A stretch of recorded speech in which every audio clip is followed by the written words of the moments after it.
I was asked once to speak to a Talmud Torah group. Talmud Torah, they don't learn much. So they look for special subjects to interest the kids. So this particular teacher, an Israeli teacher, decided to teach Tehillim. And they were learning the pasuk, Ka'ayol Tare Galafi Kemoyim, Ke'nafshi Sare Gelecha Rabbi. So I asked the students, do you think this is an exaggeration?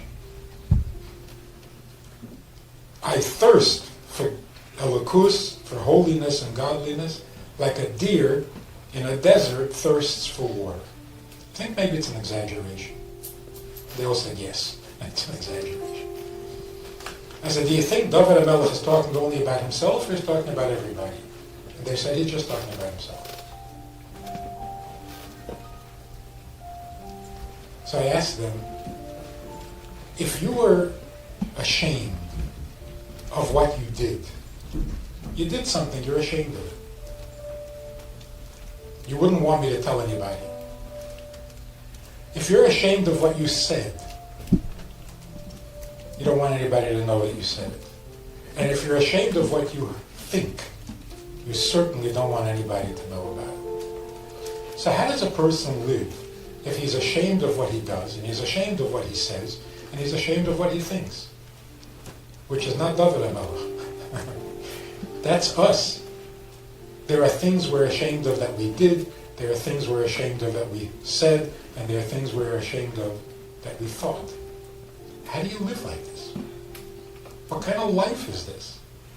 You have to live in a cave someplace that nobody should see what you do, what you say, and what you think. How damaging is that to a human being? Terribly. It hurts more than a deer who is thirsting for water out in the desert. So is it an exaggeration that we need elokus, we need beauty and innocence and holiness as much as a deer needs water? Or do we need it more? The truth is we need it more. And the Baal Shem Tov came and did us a huge favor and showed us how to get closer to the Eibishter, how to get to that beautiful world where things are as they should be. Ka'ayol Tare Galafi Kemoyim. Partner with Rabbi Friedman. Visit itsgoodtoknow.org/support.